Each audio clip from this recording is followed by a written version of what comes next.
morning, another day, another papawis na naman.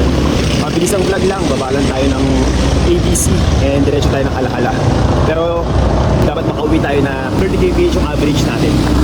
Medyo marami ng motor ngayon kasi anong oras na, tinanghali na tayo. Maintain lang siguro tayo ng 35 kasi mahirap mag 40 at medyo traffic na. Dito nga pala tayo sa Inares, pababa tayo ng Tikling.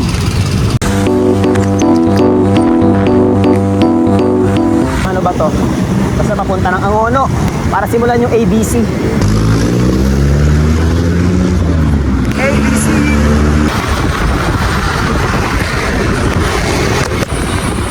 After natin lumusong, nandito na tayo sa SM Taytay at dito na magsisimula ang mahaba-habang padyakan, mahaba-habang spinning. So tara, ingat tayo. Makalipas ng 12.8 km, andito na tayo sa SM Angono. Average speed, 33.4. So tara, bilisan pa natin kasi mamaya may mga ahon. Baka bumagal tayo. Medyo traffic dito sa Angono. Tingnan natin kung kakayanin pa natin mag 30 kph average. After 20 km, darangan na tayo. Pinangonan proper. Kaliwa tayo dito para ahon na sa Cardona. Makalipas ang 22.2 km, nakapasok na tayo sa Cardona. At dito na magsisimula ang ahon.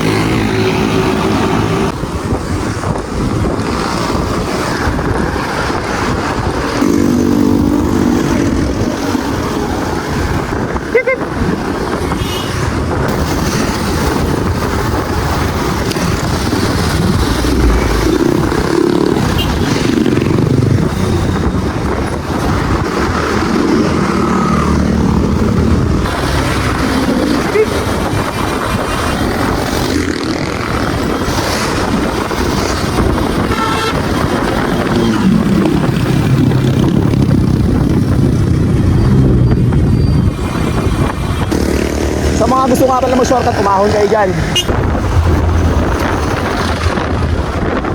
Ahon na naman tayo.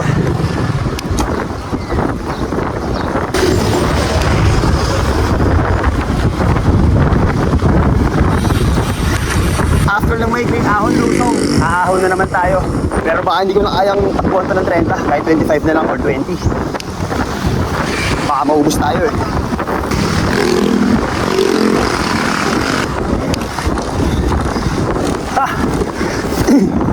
Tawas, lusong na.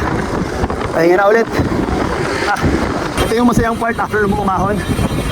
Lulusong ka sa ganda pa ng kalsada. Tapos pag umahon dyan, may makikita ka magandang tanawin. Marami nagpapapicture dyan kasi maaliwalas. Ito nga pala yung magandang tanawin ng Cardona. Cardona pa ba ito? Luma ng Teresa.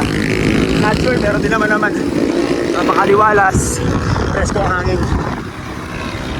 After natin magpahinga sa Patag mga master, ahon na naman tayo. Ahon tayo dito sa Morong, paahon sa Teresa. Lusong na ulit tayo mga master dito sa may Titing Kabayo. Ganda ng tanawin. Takbo natin mga master, 35 kph dahil mahaba-habang patag to. Kaya wag muna natin ubusin lahat. Magtira-tira tayo.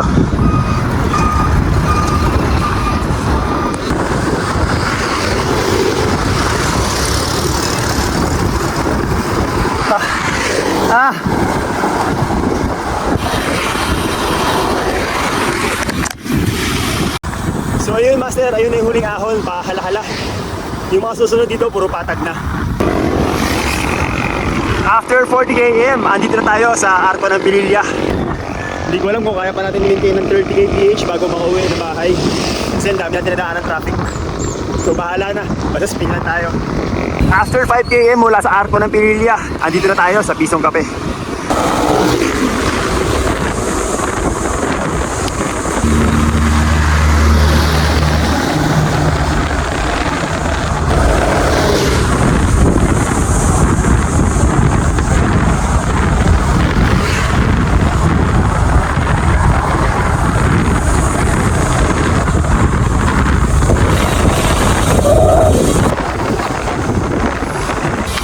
Down. Talaga namang paraiso ng Rizal. Napakaganda ng tanawin, napakaaliwalas ng hangin. Kaya ang sarap-sarap talaga magbike dito. Talagang babalik-balikan mo. So ayun lang, uwi na tayo ng Antipolo. Mga master, pauwi na tayo ng Antipolo. Ang tanong is, kaya pa natin i-maintain ang 32.7 na takbuhan kasi aahon tayo ni Teresa. So tara, tingnan natin kung ilan lang aabutin natin. Pabalik tayo ng Pililya mga master. Average speed ka pala natin is 33.1. Malapit na tayo mag 70 km. Arko na tayo ng Pililya. Total km natin is 73, sakto. And average natin is 33.3. After ilang km mga master, napilitan ako magpahinga. Takbo natin 33.2. Ayun, sunshine on my mind, kapangalan pa ng asawa ko.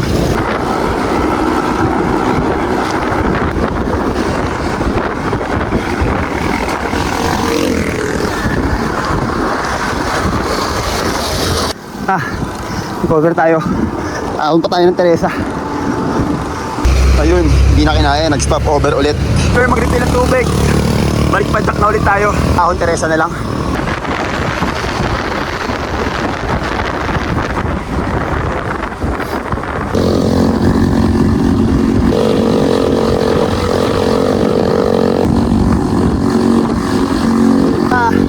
Ayoko na. Yun na ako. After 89.9 kilometers, average natin 32.5. At aahon na tayo ng Antipolo.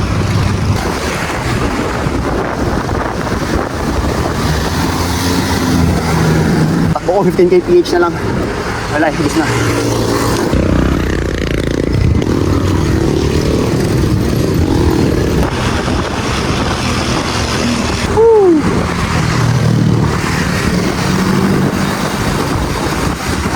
Lord. Natapos din natin yung 100 km. Thank you Lord. Actually kanina pag-ahon sa Teresa, nasa 92 km pa lang. So pumunta muna ako dito sa taktak para mabuo yung 100 km. So yun lang. See ya.